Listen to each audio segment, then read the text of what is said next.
आगे बढ़ते हैं। अयोध्या में कल शिवसेना तो आज वीएच धर्म सभा करेगी।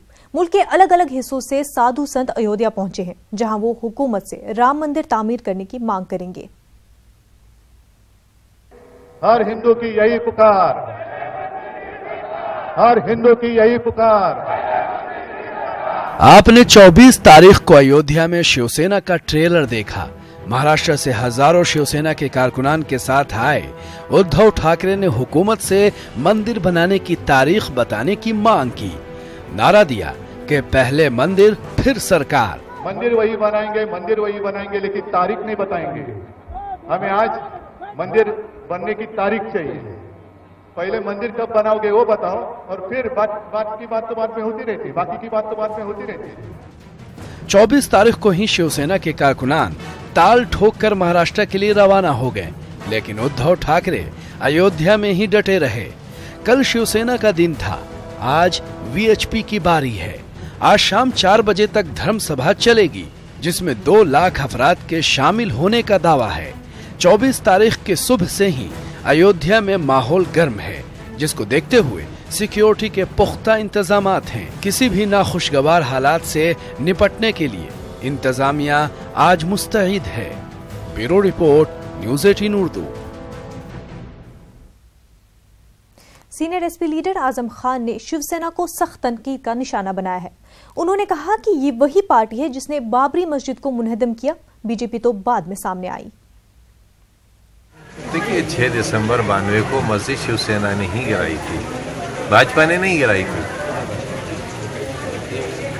मैंने पहला स्टेटमेंट सुना था 6 दिसंबर को लाल कृष्ण आडवाणी जी का, जब प्रेस वालों ने उनसे ये पूछा, और उसके बाद वो बाइट नहीं दिखाई गई थी कि बाबरी मस्जिद टूट रही है, आपका क्या कहना है? तो उन्होंने कहा नहीं, हमारे एजेंडे में नहीं है।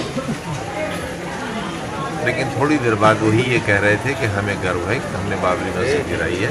लेकिन सच ये है, बाबरी मस्जिद शिवसेना ने गिराई थी, भाजपा ने नहीं गिराई थी। उन्हें श्रेय नहीं लेना चाहिए। राम मंदिर की तामीर की मांग के ताल्लुक से अयोध्या में साधु संत जमा है। कल उद्धव ठाकरे आए और आज वीएचपी धर्म सभा करेंगी। इन सब के दरमियान किसके राम और किसका मंदिर की लड़ाई भी देखने को मिल रही है। शिवसेना को नई राह देने के लिए उद्धव ठाकरे का कल अयोध्या आना हुआ। इस दौरे को लेकर पहले से ही काफी तैयारियां हो रही थी। दरअसल दशहरा के दौरान ही उद्धव ठाकरे ने ऐलान किया था कि वो अयोध्या जाएंगे। वादे के मुताबिक वो अयोध्या पहुंचे और हुकूमत को सख्त तनकीद का निशाना बनाया।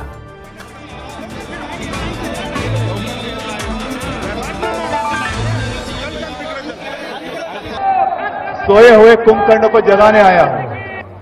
आज के युग के कुंभकर्ण पिछले 4 साल सोए हुए हैं, तो उनको मैं जगाने आया हूं।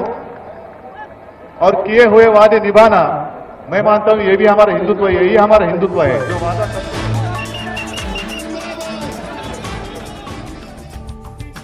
वीएचपी और शिवसेना के प्रोग्राम से साफ जाहिर होता है कि मामला सिर्फ मजहबी नहीं, बल्कि मजहब के नाम पर सियासत भी है।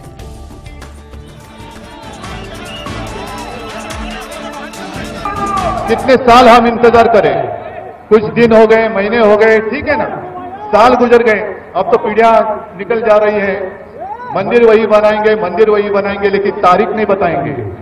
हमें आज मंदिर बनने की तारीख चाहिए। आज की सरकार पूरी ताकतवर सरकार है। उत्तर प्रदेश की सरकार हमारे मित्र के हाथ में है, केंद्र की सरकार भी है, और हम साथ में। चलो, जो कुछ करना है, अध्यादेश लाना चाहते हैं, अध्यादेश लाइए, कानून बनाना चाहते हैं, कानून बनाइए। अयोध्या एक बार फिर गर्म है। उम्मीद है कि मंदिर आंदोलन इस बार पुरअमन रहेगा, लेकिन सवाल ये है कि इंतखाब के वक्त ही बीजेपी, वीएचपी या फिर शिवसेना को राम मंदिर की याद क्यों आती है? और इससे भी बड़ा सवाल ये है कि राम मंदिर कब तक सिर्फ इख्तिदार की सीढ़ी बना रहेगा। Bureau report, news 18 Urdu.